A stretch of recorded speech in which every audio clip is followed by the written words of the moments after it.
세상에 잠들 수 없도다.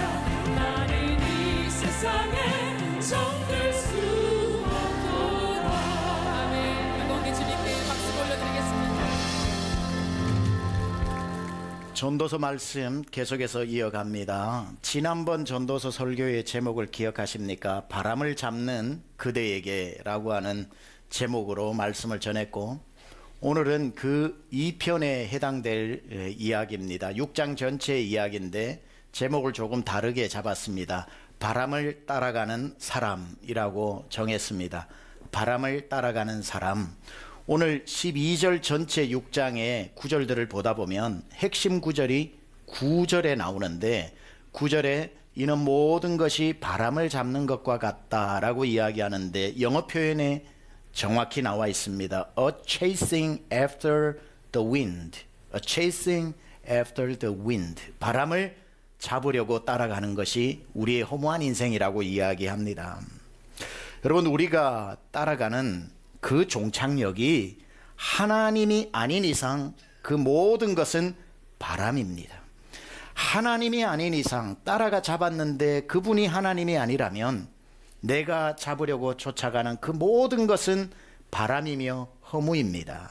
우리가 따라가서 마침내 잡아도 손가락 사이로 빠져나가는 것이고, 내가 마침내 가서 이룬 성공이나 출세나 돈이나 재력이나 모든 것을 잡았다고 해도 그 순간 우리는 너무나도 당황스럽게 그것이 시들어버리고 사라져버린다는 것을 알게 됩니다. 아하, 내 평생을 다해 잡았는데 이곳에 만족이 없어 당황스럽고, 이곳에 행복이 없어 당황스럽고, 이게 그렇게 큰 영광이 아니라서 심히 당황스러운 순간을 맞이하게 되는데, 이것을 보고 베드로는 이렇게 이야기했습니다. 그러므로 모든 육체는 풀과 같고 그 모든 영광은 풀의 꽃과 같으니 풀은 마르고 꽃은 떨어지되 오직 주의 말씀은 세세토록 있도다 하였으니 너희에게 전한 복음이 곧 이 말씀이니라. 우리가 잡으려고 가는 것 중에 꽃이 있고 그 풀이 있고, 그 육체는 풀과 같고 그 모든 영광은 풀의 꽃과 같은데 잡고 보면 시들어져 버리는 것이고, 잡고 있어도 사라지지 않는 유일한 한 가지는 세세무궁토록 있는 하나님의 말씀이요 곧 복음이니 우리가 무엇을 붙잡고 살아야 하는지는 자명해지는 겁니다. 이 바람이라고 하는 말은 다른 동의어로 많이 쓰여지기도 합니다.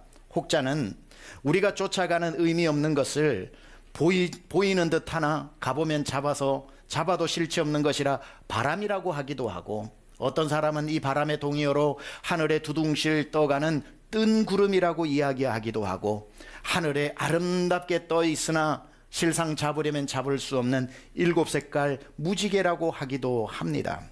이 모든 것들 잠시 있다가 흔적도 없이 사라진다고 해서 어떤 사람은 이것을 안개라고 이야기하기도 하고, 거센 산처럼 일어나도 다시 부서져 버리는 파도와 같다라고 이야기하기도 하는데, 그것이 안개이든지 파도이든지 뜬 구름이든지 바람이든지 아니면 7색깔 무지개든지 이것에 하나의 공통점이 있는데 눈에는 보이나 손에는 잡히지 않는다는 것입니다. 아무리 잡아도 잡을 수 없는 무지개를 잡으려고 쫓아가는 허무한 인생이라는 거지요. 예전에 우리가 불렀던 복음성가 중에도 이런 가사가 있습니다. 무지개를 찾아 다니시나요? 돌고 도는 생활 하시나요? 헛된 모든 꿈을 다 가지고 주님 발 앞에 놓아요. 결국 무지개를 쫓아다니는 그 사람의 종착역이 주님 발 앞이 아니라면 그 인생은 허무한 인생이라는 겁니다.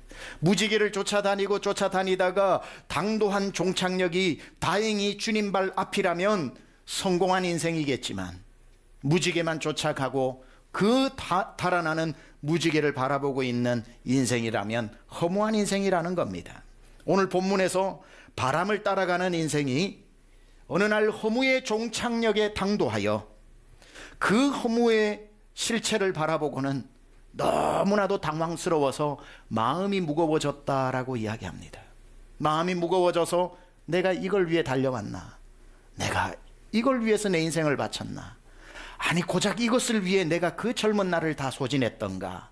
마음이 무거워져 그 당황스러운 순간을 1절에 이렇게 표현하고 있습니다. 내가 해 아래에서 한 가지 불행한 일이 있는 것을 보았나니 이는 사람의 마음을 무겁게 하는 것이라. 도대체 이 코엘레트 전도자는 인생의 허무의 종착역에서 무엇을 만났길래, 무엇을 보았길래, 무엇을 깨달았길래 마음이 이토록 무겁고 그 마음에 허무가 찾아왔다고 하는가? 오늘 저와 여러분 읽은 본문에는 이 사람의 마음을 무겁게 했던 허무의 이유를 몇 가지로 소개해 주고 있습니다. 인생이 왜 허무한가 봤더니 첫 번째, 내가 잡은 그 바람을 남들이 누리기 때문이다. 나는 내 인생을 다해서 이것을 잡으려고 와서 내가 드디어 잡았는데 그때야 깨닫게 되지요.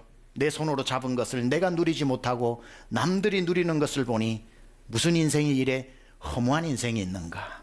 오늘 2절에 그렇게 기록하고 있습니다. 우리 같이 한번 2절 말씀 읽어봅니다. 시작. 어떤 사람은 그의 영혼이 바라는 모든 소원에 부족함이 없어 재물과 부요와 종기를 하나님께 받았으나 하나님께서 그가 그것을 누리도록 허락하지 아니하셨으므로 다른 사람이 누리나니 이것도 헛되어 악한 병이로다. 내 평생 수고해서 안 먹고 안 입고 안 자고 안 쓰고 드디어 내 손에 바람이 아니라 바람조 안에 이것만큼 확실한 게 어딨어 하고 내 손에 돈도 쥐어보고 성공도 쥐어보고 출세도 쥐는 순간 내 생명이 끝이 나면서 내 손에 있던 그것을 허무하게도 다른 사람이 누리더라는 겁니다.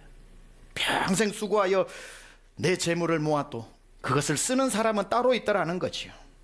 평생 수고한 부모의 재산을 죽어가는 부모 앞에서 자식들끼리 부모의 재산 가지고 내 거다 네 거다 서로 자기 것인 양 다투는 것을 보고 허무하게 눈을 감는 부모는 얼마나 많고, 사장이 자기의 모든 인생의 재산을 다 들여 일구어 놓은 그 회사에 직원이 모든 것을 횡령해 가서 회사가 주저앉게 되어지는 수고는 누구가 하고 그걸 누리는 사람은 딴 사람이 있는가 하면 반대로 내 젊은 날 내 인생 쥐꼬리만한 월급을 받으면서 이 회사에 내 인생 다 들였는데 불러오는 배는 사장의 배밖에 없는, 내가 수고하고도 누리는 사람이 따로 있는가 하면 목에 피가 나고 성대 결절이 올 정도로 한 곡을 죽어라고 부르는데 돈은 소속사에서 다 버는가 하면 천재적 지식을 가지고 소설을 쓰면 나에게 돌아오는 것이 아니라 그 이익은 출판사에게로 돌아가는, 다 그런 일들이 있더라는 거죠.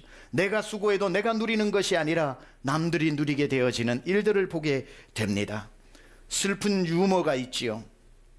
제일 사랑스러운 남편이 어떤 남편이냐니 질문하니까 돈 많이 벌어놓고 일찍 죽는 남편이라고.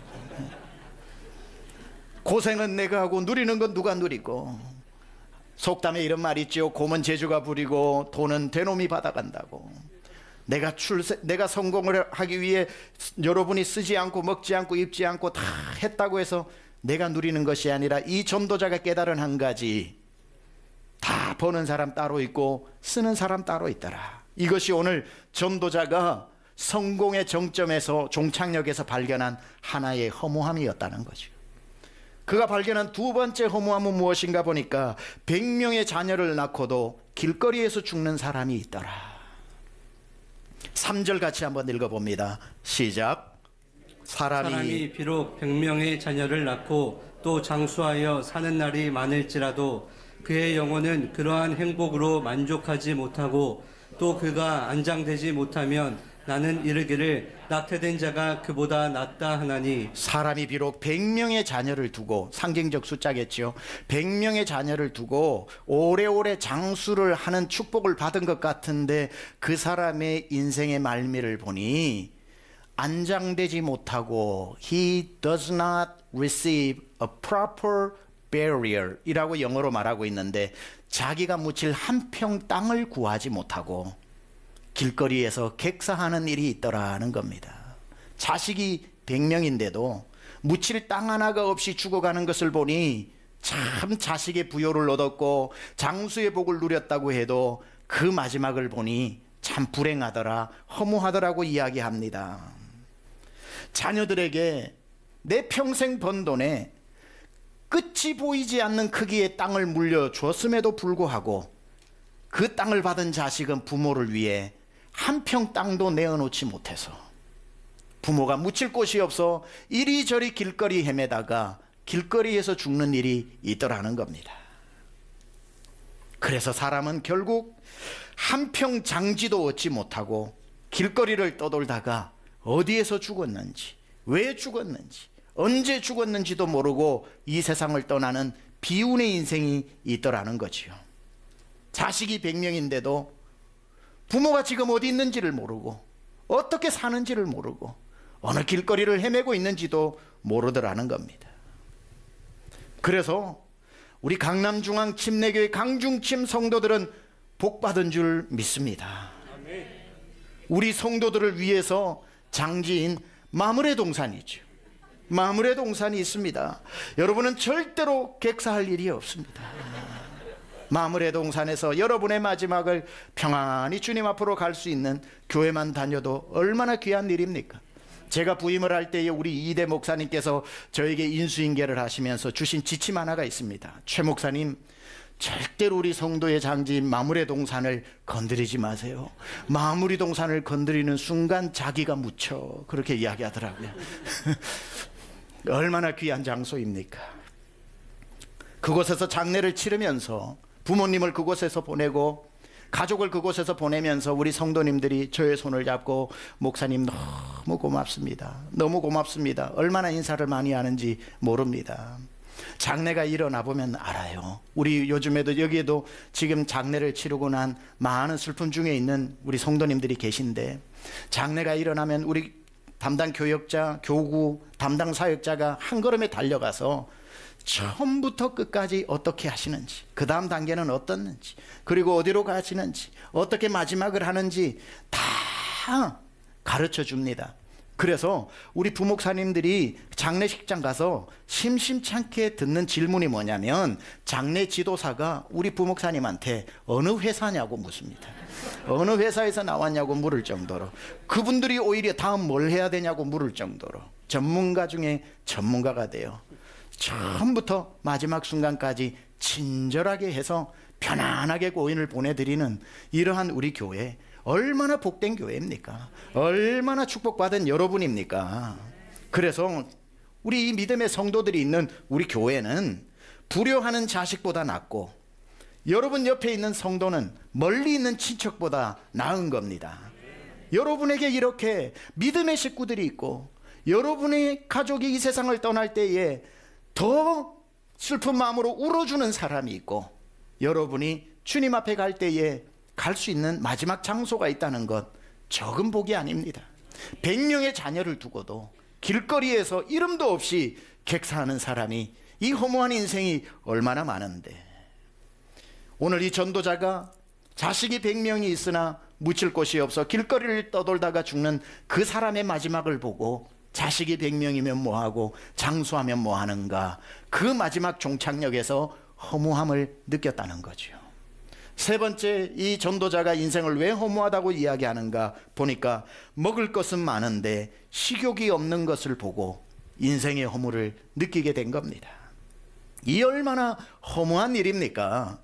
열심히 내 평생 정말 땀 흘려 일해서 냉장고 가득 먹을 것을 채워두었는데, 냉장고 문을 탁 열었는데 먹고 싶은 게 하나도 없는, 식욕이 사라져버린 이 쓸쓸하고 허무한 인생이 또 어디 있단 말입니까? 이제 내 주머니에 먹고 싶은 것 마음껏 사 먹을 만한 돈을 가져서 가장 좋은 레스토랑에 한 끼 10만 원짜리를 먹는데, 내 앞에 정말 멋지게 차려진 그 음식을 보고도 먹고 싶은 마음 하나도 없어 젓가락 이거 만져보고 저거 만져보다가 결국 젓가락 내려놓고 마지막 나온 수정과 한 잔 마시고 나오는 사람이 얼마나 많은지. 7절에 보니까 사람의 수고는 다 자기의 입을 위함이나 그 식욕은 채울 수 없다. 이게 허무한 인생이더라는 겁니다. All man's efforts are for his mouth, yet his appetite is never satisfied. 그의 입맛은 무엇으로도 만족할 수 없고, 무엇을 좋은 음식이 있어도 먹고 싶은 마음이 없는 그 허무한 인생. 그래서 잘 기억해야 합니다. 아무리 여러분이 노력을 해서 세상에 진귀한 음식을 다 냉장고에 넣어둔다고 해도 그것을 먹을 식욕은 하나님이 주시는 선물이라는 것. 그래서 이런 말 기억하시나요? 사람은 돈으로 침대를 살 수 있지만 잠은 하나님이 주시는 것이고, 사람은 돈으로 집을 살 수 있지만 그 안에 행복은 하나님이 주시는 것이고, 사람은 돈으로 음식을 사지만 그 입맛은 하나님이 주신다. 저는 우리 하나님께서 우리 강남중앙 모든 권속을 사랑하여 평생에 먹을 것을 주시기를 축원합니다. 그리고 그 먹을 것을 맛있게 먹을 수 있는 식욕도 주시기를 축원합니다. 여러분 평생에 무엇을 드시든지 간에 입맛을 잃어버리지 않기를 축원합니다. 목사가 여러분에게 주는 축복의 말씀입니다. 무엇을 드시든지 간에 입맛을 잃어버리지 않기를 축원합니다. 어떤 병에 걸려도 입맛 돌아오면 산대잖아요. 아무리 건강해도 입맛 떨어지기 시작하면 죽어간대잖아요. 평생에 여러분의 식욕이 떨어지지 않기 축원합니다. 저는 여러분이 맛있는 것만 먹는 분들이 아니라 무엇을 먹어도 맛있는 분 되시기를 축원합니다. 주먹 쥐고 따라합니다. 주여, 내 평생에 입맛이 떨어지지 않게 하소서. 아멘, 아멘. 여기 있는 한 분도 주님 나라 가는 그날까지 무얼 먹어도 맛있는 식욕과 입맛이 살아있기를 축원합니다. 이게 하나님의 선물이에요. 맛있는 걸 사다 놓는다고 내 평생 세상에 진귀한 음식 다 살 정도가 됐다고 복된 인생이 아니라, 그걸 먹을 때 맛을 느낄 줄 아는 하나님이 주신 식욕의 선물을 가지고 있는 사람, 그래야 복된 인생인 겁니다.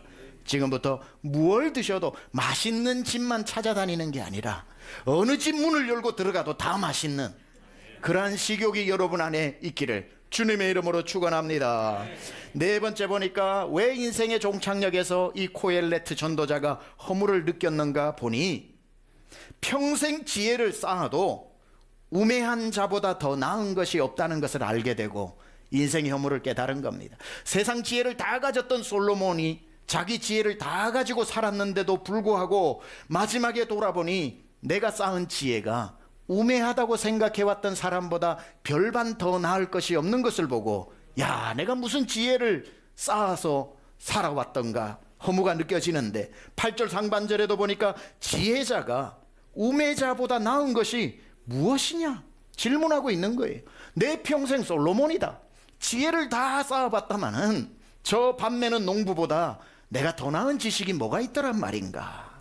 평생 사람은 지혜를 얻기 위해 공부를 하고 박사과정을 하고 포스트닥을 하고 또 다른 또 학업을 하면서 지혜를 쌓지만, 살다 보니 그렇게 지혜를 쌓았다고 해도 지혜가 쌓일수록 깨닫는 건 모르는 게 더 많다는 것을 알게 되고, 내 전공에서는 깊은 분야를 내가 공부했는지는 몰라도 인생의 지혜의 전반을 깨닫지 못해서 내가 못하다고 생각했던 사람의 한마디, 그보다 나은 것이 무엇인가 보니 인생의 지혜도 지혜만 쫓아가다가는 허무하더라는 것을 알게 되는 겁니다.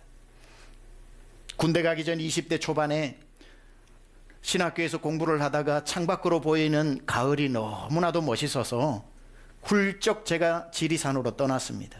지리산 혼자 종주를 하게 되었는데, 첫날 뱀사골 산장에서 잠을 자고 두 번째 날 종주에서 장터목 산장까지 가려고 배낭을 메고 갔습니다. 저는 어릴 적에 산에서 자랐기 때문에 산을 잘 타고 4살 때부터 지게 지고 나무했기 때문에 배낭을 잘 집니다.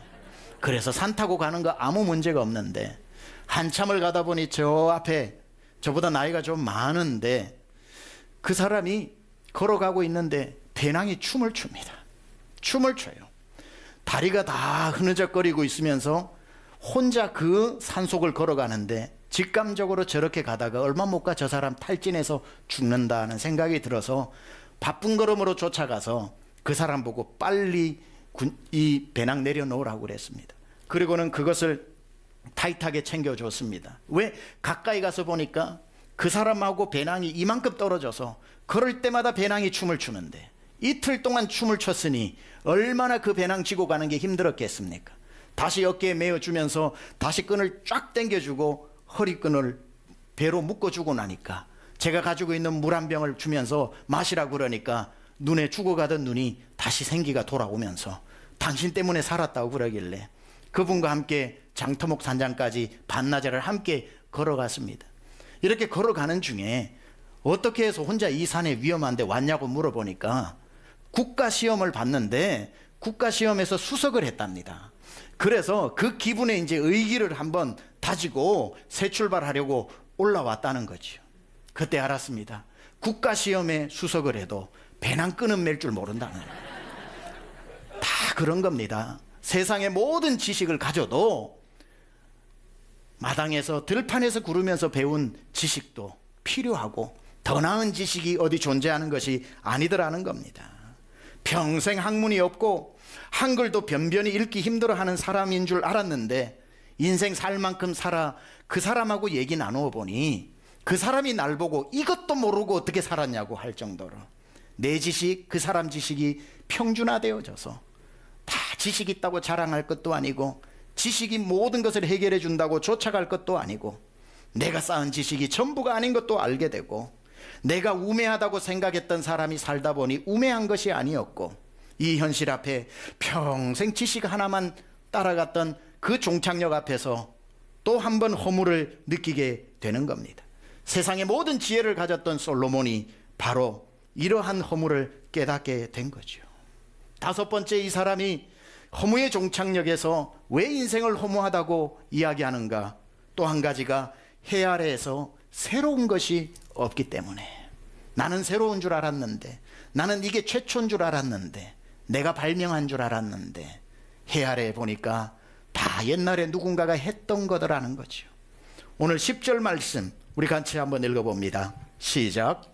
이미 있는 것은 무엇이든지 오래전부터 그의 이름이 이미 불린 바 되었으며 사람이 무엇인지도 이미 안 바 되었나니 나는 처음이라서 이것만 가지면은 거기에 행복의 파랑새가 있는 줄 알고 그걸 열심히 아무도 못 온 길을 내가 가는 줄 알았는데 그렇게 가보니 이미 옛날에 누군가가 그 길을 가보고 그거 별거 없더라 라고 이야기하고 내가 이 일만 하고 이것만 개발하면은 내 모든 인생이 해결이 될 것 같은데 나보다 수백 년 전에 살았던 사람이 이미 그것을 발견하고 거기에도 의미가 없더라 라고 누군가 이미 가본 길, 내가 가는 새로운 길인 줄 알았는데 이미 수도 없이 많은 사람이 그곳에 가보고 고개를 흔들면서 와보니 별거 없더라 라고 이야기하고 있는 영어 표현 중에 많이 쓰는 표현 중에 been there, done that이라고 하는 말이 있습니다.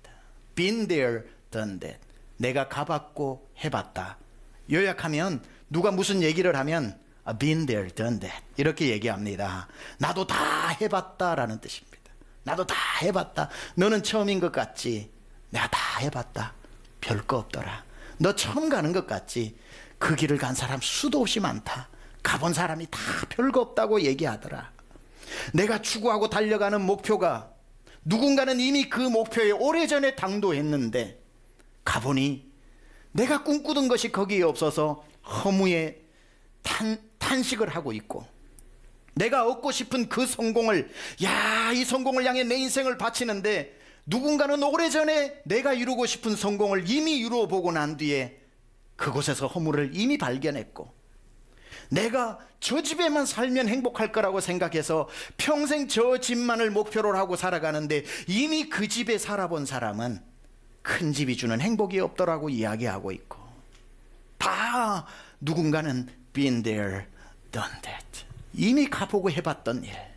세상에 그 누구도 가보지 않은 길은 없고 누구도 해보지 않은 일은 없고 다 누군가 나보다 먼저 앞서서 그 일을 해봤으니 해 아래 새 것이 없고 미리 가본 사람, 미리 맛본 사람, 미리 경험한 사람들이 허무하더라 라고 이야기하고 있는 겁니다. 오늘 전도자는 크게 5가지로 인생을 바람을 따라가는 인생이라고 이야기하고 그것이 다인 줄 알고 쫓아가다가는 그 종착역, 허무의 종착역에서 말할 수 없이 당황스러워질 것이라고 우리에게 미리 가르쳐주고 있습니다. 그렇게 바람을 따라가서 바람의 종착역에 드디어 서서 내가 원하던 것을 잡는 줄 알았는데 그 모든 것이 내 안에 풀처럼 풀의 꽃처럼 안개처럼 바람처럼 사라져버리는 그 당황함, 우리가 그걸 쫓아간다면 누구나 그것을 경험하게 될 것이라고 이야기합니다. 내 평생 잡으려고 따라간 그 모든 것이 안개와 같고 흘러가는 바람과 같다는 것을 알게 된 그 허무가 얼마나 큰 허무이겠습니까? In vain, 허무함. 그러나 내 젊어서는 내가 잡으려고 가는 것이 바람인지 알 시간이 어디 있습니까? 남들 그저 다 그곳을 향해 달려가니 나도 남들보다 뒤처져서는 안 될 것 같아서 내가 어디로 가는지, 그걸 잡으면 무슨 기쁨이 있는지 생각할 겨를도 없이 남들 가니 나도 가야 하고, 남들 가니 어차피 내가 한 발이라도 먼저 가야 하고, 그렇게 그것을 위해 내 인생 다 무작정 달려가 봤는데, 그래서 남들보다 몇 발짝 먼저 도착해보고 나니 그곳에서 나를 기다리고 있는 것은 허무라고 하는 그러한 존재가 나를 반겨주고 있으니 그 허무의 종착역에서 한없는 눈물을 흘리게 되는 겁니다. 지금도 세상에는 그 종착역에 도착해서 허무를 만나 울고 있는 사람들이 얼마나 많은지 모릅니다. 이걸 위해 내 인생을 바쳤나? 이걸 위해 내 인생을 달려왔나?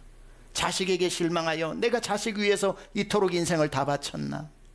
사람에게 속아 내가 이것을 위해서 내 젊음을 다 바쳤나? 재산은 어느 정도 모았으나 이제 재산을 누릴만 하니 재산을 쥘 힘이 없고, 먹을 것은 어느 정도 가득 채워줬는데 냉장고를 열어보니 먹고 싶은 식욕이 하나도 없고, 평생 지혜를 쌓았으나 이제 나는 모르는 게 없는 것 같은데 12살짜리가 가지고 노는 핸드폰도 내가 이해를 못하고, 평생 자식 하나 바라보고 살았으나 무덤자리 하나 마련하지 못하고 살아가는 인생이 얼마나 많은지, 그 인생의 종착역에서 내가 무엇을 위해 달려왔나? 도대체 무엇을 잡으려고 달려왔나? 내가 이 바람을 이토록 열심히 따라왔는가? 허무하지 않은 사람이 없지요. 복음성가로 지었던 대중가요가 있습니다. 난 참 바보처럼 살았군요. 어느 날 난 낙엽지는 소리에 갑자기 텅 빈 내 마음을 보았죠. 그냥 덧없이 흘려버린 그런 세월을 느낀 거죠. 저 떨어지는 낙엽처럼 그렇게 살아버린 인생을 난 참 바보처럼 살았군요. 난 참 바보처럼 살았군요. 난 참 바보처럼 살았군요. 잃어버린 것이 아닐까? 늦어버린 것이 아닐까? 흘려버린 세월을 찾을 수만 있다면 얼마나 좋을까? 얼마나 좋을까? 이렇게 인생의 허무 앞에 다시 세월을 되돌리고 싶어 후회하는 사람이 얼마나 많은지. 여러분, 그렇다면 이런 인생은 기회가 없는 것일까요? 너무 늦어버린 것일까요? 이제 다시는 인생을 새롭게 살 찬스가 없는 것일까요? 그냥 그렇게 허무의 종착역에서 안개와 같이 사라져버리는 것일까요? 우리의 인생은 그 마지막에 그토록 허무하게 끝나는 것일까요? 말씀드립니다. 아닙니다. 기회가 있습니다. 방법이 있습니다. 여기에 놀라운 반전이 있어요. 여러분이 평생 그 바람을 잡으려고 바람만 바라보고 바람만 따라왔는 그 길고 긴 여러분의 인생의 시간에, 여러분이 바람을 따라가는 그 시간, 바로 여러분 뒤에서 여러분을 따라온 분이 계십니다. 나는 바람만 따라간다고 뒤 한번 돌아보지 못했는데 내 평생 내 뒤에서 내가 바람을 따라가는 것보다 더 빨리 숨을 헉헉거리면서 날 따라온 분이 있으니 그분이 바로 하나님입니다. 이제는 앞만 바라보고 갈 시간이 아니라 이제는 멈추어 서서 누가 날 따라오셨는지 뒤돌아봐야 할 시간이 된 겁니다. 문득 그 인생의 허무 앞에 나는 바람만 따라왔구나, 바람을 잡지 못해 허무한 내 앞에 문득 뒤에 누가 있나 돌아보니 내 평생 내 뒤에서 날 따라온 하나님이 그곳에 계시면서, 우리가 이런 고백을 어찌하지 않을 수 있겠습니까? 내 평생 살아온 길 뒤돌아보니 짧은 내 인생길 오직 주의 은혜라. 앞만 보고 살면 몰라요. 바람만 따라가면 바람 보느라 뒤볼 시간이 없어서 몰라요. 그러다가 내 인생의 허무한 날에 이러고 끝인가? 내 인생이 이러다가 이제 끝나는 것인가? 한없는 좌절 속에서 혹시나 하여 뒤를 돌아보니 날 따라오신 주님이 그곳에 서 계셔서 주님이 내 뒤에 계셨군요. 아, 내가 10번도 더 쓰러져 넘어질 때 어떻게 내가 다시 일어날 용기가 있었나 봤더니 주님 내 뒤에 계셔서 날 일으켜 주셨던 것이군요. 내 평생 살아온 길 뒤돌아보니 짧은 내 인생길 오직 주의 은혜라. 이제는 여러분 적어도 앞만 보고 달려야 할 인생은 아닙니다. 뒤를 볼 줄 알아야 합니다. 나보다 더 빨리 내 인생을 추격해 오신 주님을 볼 줄 알아야 합니다. 여러분 뒤에 바짝 여러분보다 더 가쁜 숨으로 따라오신, 내가 바람을 따라갈 때 하나님은 날 따라오셨습니다. 여러분이 바람을 포기하지 못할 때 하나님은 날 포기하지 못하셨던 겁니다. 이제는 더 시간 가기 전에, 더 늦기 전에 뒤돌아보아야 합니다. 여러분이 바람을 잡으려고 달린 가쁜 숨보다 하나님이 여러분을 잡으려고 달려온 그 가쁜 호흡을 느껴야 합니다. 그리고 이렇게 고백해야죠. 주님, 내 평생 내 등 뒤에 계셨군요. 내가 바람을 잡을 때 주님은 날 잡아주셨군요. 내가 성공을 포기하지 못했을 때 주님은 넌 성공을 포기 못하냐? 난 널 포기 못해. 넌 바람을 잡냐? 난 널 잡아. 내가 바람을 잡으려고 달려갈 때 주님은 바람처럼 도망가는 나를 잡으려고 그 바쁜 걸음으로 내 인생 포기하지 않고 따라와 주신 겁니다. 잘 아는 찬양 있잖아요. 나의 등 뒤에서 나를 도우시는 주, 나의 인생 길에서 지치고 고나여 매일처럼 주저앉고 싶을 때, 주저앉으면 끝나는 인생입니다. 그런데 왜 일어나셔서 오늘 이 자리에 와서 예배드리나요? 내 뒤에 바짝 따라온 주님이 그때도 다시 뒤에서 일으켜 주셔서 다가와 손 내미시네. 그리고는 뭐라고 말씀하셔요? 일어나 걸어라, 내가 새 힘을 주리니. 일어나 너 걸어라, 내 너를 도우리. 이유가 여기 있었던 겁니다. 뭐가 그렇게 바빠? 뒤 한번 돌아볼 시간 없이 바람이 혹시나 내게서 떠나갈까봐, 저 성공의 파랑새가 날 버리고 도망갈까봐 눈만 뜨면 파랑새를 쫓아가고, 눈만 뜨면 무지개를 잡으려고 가고, 눈만 뜨면 바람을 잡으려고 가던 내 인생을 포기해도 12번 더 포기해야 할 텐데, 주님은 넌 바람을 잡으려고 가냐? 오늘도 나는 널 잡으려고 간다. 내 인생의 추적자가 되어주시고 나를 끝까지 포기하지 않고 쫓아와 주셔서 아무도 남겨진 사람 없는 것 같아 내 인생 실패한 것 같았던 그 허무의 종착역에 혹시나 하여 돌아보니 내 뒤에 주님이 계시면서 잔잔한 미소로 바라보시며 나를 재촉하시네. 일어나라, 일어나라. 내가 있잖냐. 내가 네 백 아니냐. 내가 네 뒤에 있지 않냐. 일어나 걸어라. 여기 답이 있죠. 아, 내가 이날이 때까지 살아온 이유가 내 힘으로 달려온 게 아니라 눈길 한번 주지 않아도 내 뒤에 바짝 붙어 힘들 때 밀어주시고 쓰러졌을 때 일으켜주신 주님의 손이 있었던 것이구나. 나는 바람을 잡는 인생이었는데 주님은 날 잡는 인생이셨구나. 나는 바람을 포기하지 못했는데 주님은 날 포기하지 않아 주셨구나. 이 얼마나 고마운 사랑입니까? 아무리 하나님을 우리가 사랑한다 해도 하나님이 우리를 사랑하는 사랑을 이길 수가 없습니다. 한 바람을 잡는 사람의 이야기를 하고 마치겠습니다. 성경에 보면 바람을 잡으려고 떠난 한 사람의 이야기가 나오죠. 여러분 잘 아는 탕자입니다. 아버지 집에 있으니 귀한 것도 귀한 줄 모르고 축복도 축복인 줄 모르고 그때부터 저 하늘에 떠 있는 구름처럼 성공이 거기 있는 줄 알고 파랑새가 거기 있는 줄 알고 출새가 거기 있는 줄 알고 입이 이만큼 나와 아버지한테 아버지 유산을 주세요. 나도 잡고 싶은 게 있어요. 죽어라는 소리죠.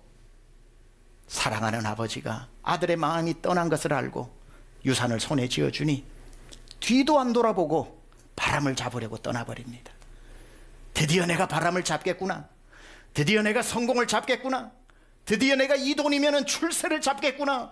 그 바람을 쫓아 나가다가 왜 그렇게 그 많던 돈이 쉽게 사라지는지, 돈이 없어지니 출세 성공이 어디 있습니까? 갑자기 모든 것을 잃어버린 허무의 종착역에 도달한 이 둘째 아들이 허무의 종착역에서 한없이 눈물을 흘리죠. 그리고는 노예로 팔려가 돼지가 먹는 쥐염 열매도 없어서 못 먹는 허무한 종착역에서 울다가 문득 그 아들이 태어나 처음으로 뒤를 돌아보기 시작합니다. 내 아버지 집에는 거할 곳이 많고 내 아버지 집에는 품꾼들도 나보다 나을 텐데 아버지 집으로 가자 하고 처음 아버지를 생각하고 뒤를 돌아봅니다. 가면서 너무 생각 복잡했겠죠. 받아주실까? 미안하다는 연습을 얼마나 많이 했을까요? 아버지, 나는 아들도 필요 없어요. 나 그냥 품꾼이 하나로 써주세요. 연습을 수천 번 했을 겁니다. 미안해요 아버지. 아 이거 아니야. 미안해요 아버지. 아니야. 미안해요 아버지. 어떻게 해야 아버지가 내 마음을 받아주실까? 아버지 미안해요. 아버지 미안해요. 아버지 미안해요. 수천 번 미안하다는 말을 연습하고 자기 살던 그 동네 여기에 이르자 언제 돌아올지도 모르는 기약 없는 아버지가 오히려 아들을 먼저 발견하고 저 멀리에 버선발로 뛰어와서 아들을 와락 안아주는데 지금까지 걸어오면서 연습했던 그 수많은 단어 중에 아버지 미안해요, 아버지 미안해요 하니까 아버지가 괜찮다, 괜찮다 안아주시는 그 놀라운 장면. 여러분 그런데 이거 아시나요? 그 아들이 집으로 가면서 미안해요, 미안해요를 수천 번 연습하는 동안 아버지는 동구 밖에 서서 돌아오는 아들에게 괜찮다를 연습하신 겁니다. 괜찮아, 괜찮아, 괜찮아. 어느 게 좋을까? 어떤 괜찮다는 말이 아들의 마음을 녹일까? 미안해요를 수천 번 연습하는 동안 아버지는 괜찮다를 수만 번 연습하신 겁니다. 오늘도 아버지 집을 떠나 바람을 쫓아가는 사람, 그곳에서 종착역의 허물을 느낀 사람, 한 가지 선택밖에 없습니다. 아버지 집으로 돌아오는 것입니다. 내 뒤를 돌아보면 여전히 계신 아버지를 만나는 것입니다. 바람이 아니라 주님이었고, 주님 내 뒤에 계셨군요. 아, 내가 지금까지 살아온 이유가 뒤에 계신 주님이 밀어주셨던 것이군요. 이제 여러분 바람이 아니라 뒤에 계신 주님 손을 잡고 그분 품에 안기든지 그분 등에 업히든지 내 평생 바람 따라가지 않고 주님 따라가는 인생 되기를 우리 주 예수 그리스도 이름으로 축원합니다. 이제는 우리 주 예수 그리스도의 은혜와 하나님 아버지의 놀라우신 사랑하심과 성령님의 감화감동 내주교통 역사하심이 오늘도 예배 중에 다시 주의 은혜를 느끼고 나와 함께 하시는 주님의 손을 잡고 이 문을 나서는 모든 믿음의 권속들 머리 위에와 그 일터와 가족과 자녀 위에 지금부터 영원토록 함께하옵시기를 간절히 축원하옵나이다. 아멘.